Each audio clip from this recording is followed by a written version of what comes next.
Bismillahirrahmanirrahim. Pada kesempatan video sekarang kita akan membahas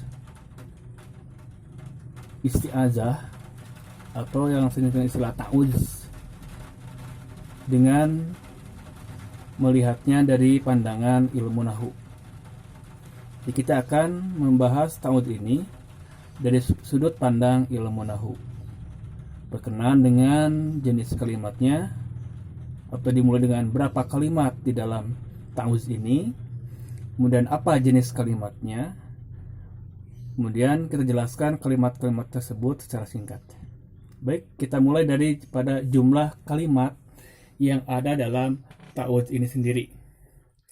Nah, kalau kita perhatikan dalam ta'awudz ini, ternyata kita akan mendapatkan beberapa kalimat. Yang pertama, kalimat pertama adalah ini. A'udzu, satu kalimat. Billahi, ini dua kalimat. Pertama bi, kedua Allahi. Kemudian min, kemudian asyaitoni, kemudian ar-rajim. Jadi kalau kita jumlahkan, di sini ada a'udzu 1, bi 2, Allahi 3, mina 4, asyaiton 5, ar-rajim 6. Berarti ta'awudz ini ada 6 kalimat dalam bahasa Arab.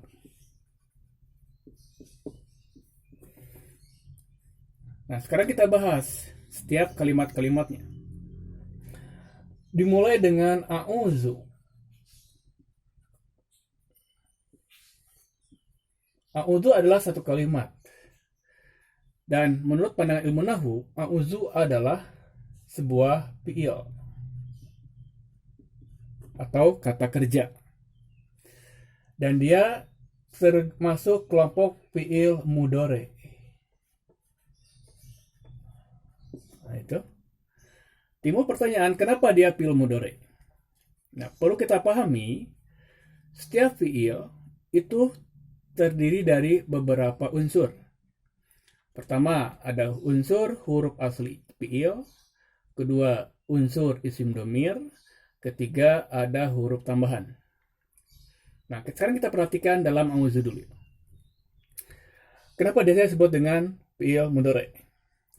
Pertama yang kita perhatikan adalah huruf aslinya dari fi'il a'udzu. Nah, huruf asli itu ada, pertama adalah ain, waw, dan zal. Ain ini disebut dengan huruf pa fi'il. Ini huruf asli yang pertama. Kemudian ada waw. Waw dia sebagai huruf ain fi'il. Dan terakhir za dia sebagai huruf lam fi'il. Ini adalah huruf asli dari fi'il a'udzu. Nah, sekarang kita lihat di sini ada satu huruf yang belum kita tentukan namanya, yaitu hamzah. Nah, hamzah ini dalam ilmu nahwu dikenal dengan istilah huruf, namanya huruf mudhoro'ah. Nah, hamzah inilah yang menentukan bahwa a'udzu ini adalah fi'il mudhari. Kenapa fi'il mudhari? Karena dia a'udzu ini diawali oleh huruf mudharaah. Insyaallah pada kesempatan lain kita akan bahas ada berapa huruf mudharaah. Nah, itulah kenapa a'udzu dikatakan fi'il mudhari. Kemudian fi'il mudhari ini terbagi kepada dua, ada yang mabni, ada yang mu'rab. Nah, a'udzu termasuk kategori fi'il mudhari mu'rab. Dan tanda mu'rabnya adalah marfu. Di fi'il mudhari mu'rab, dia marfunya adalah dengan ini. Nah, ini kelihatan. Marfunya dengan dhammah.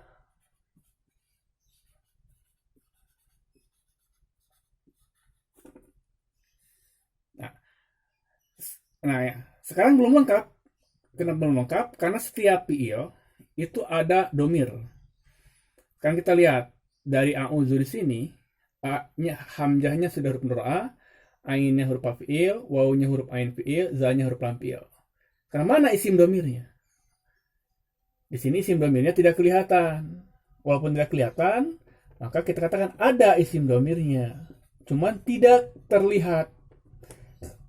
Yang disebut dengan istilah mustatir. Nah, apa damir mustatir di sini?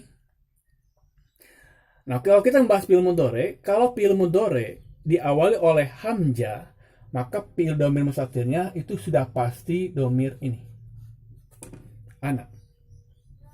Jadi a'udzu, saya berlindung. Mustatir ana. Itu adalah a'udzu. Sekarang kita melihat kepada bi. Bi adalah kategorinya adalah huruf. Namanya huruf jar. Karena dia fungsinya menjarkan isim sudahnya.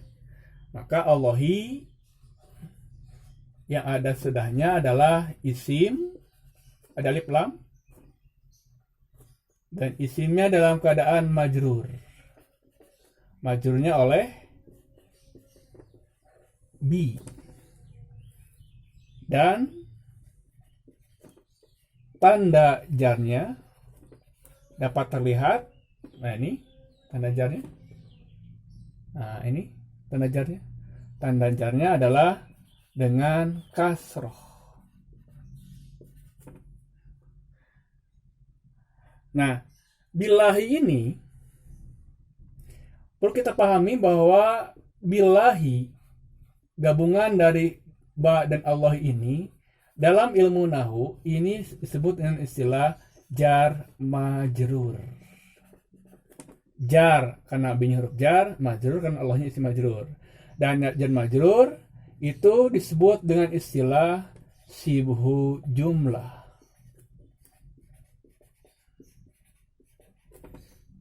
Dia namanya sibhu jumlah. Billah itu. Kita lanjutkan lagi. Min. Asalnya min. Tapi ketika dia menghadapi alif lam, kemudian alif lam ini misalkan kita tasdid, mungkinkah nun bisa dibaca ketika menghadapi alif lam? Jelas tidak bisa dibaca. Agar bisa dibaca, maka harokat sukun dibuang, diganti dengan fathah. Jadi minas syaitan, min. Jadi ketika dia dipisahkan dengan kalimat yang lain, dia kembali ke asal bacanya min. Min juga sama adalah huruf jar. Maka asyaitan ini menjadi isim majrur oleh min. Dia dijarnya oleh min. Dan tandanya, tanda jarnya kasroh. Kelihatan di ujungnya dia berharokat kasroh. Ini kasroh kan? Nah, kemudian ar-rajim. Ar-rajimi. Nah, kita lihat sini ar-rajimi, dia di kasroh. Tapi tidak ada huruf jar sebelumnya. Yang ada adalah isim yang memakai alif lam. Kalau ada isim yang memakai alif lam dan sebelumnya alif lam, maka isim yang kedua ini dia menjadi sifat. Sifat bagi as-syaitan.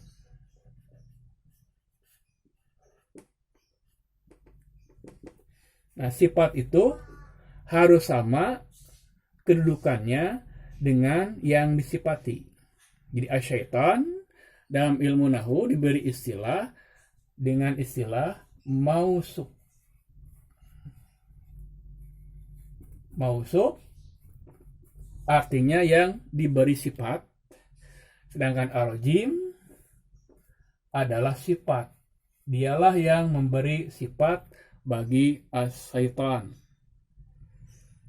Nah, itu adalah penjelasan tentang kalimat-kalimat yang terdapat di dalam ta'awuz atau isti'azah.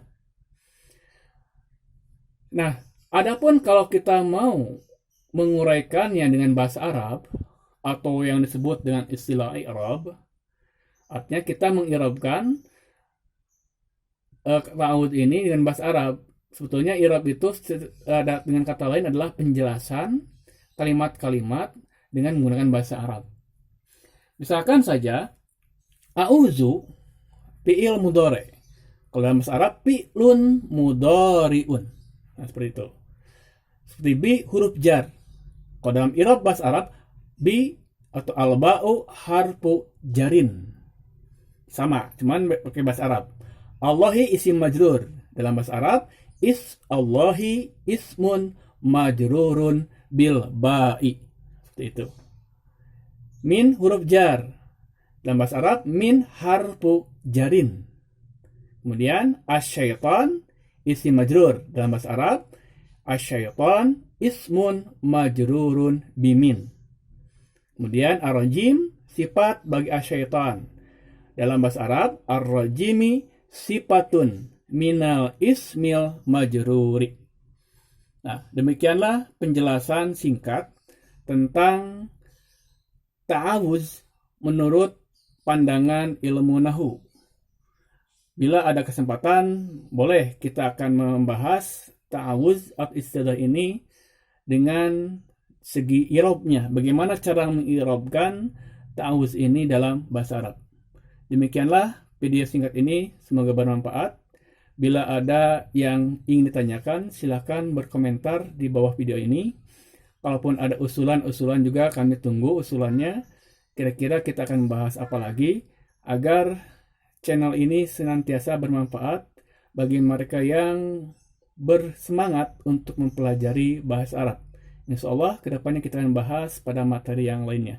Wassalamualaikum warahmatullahi wabarakatuh.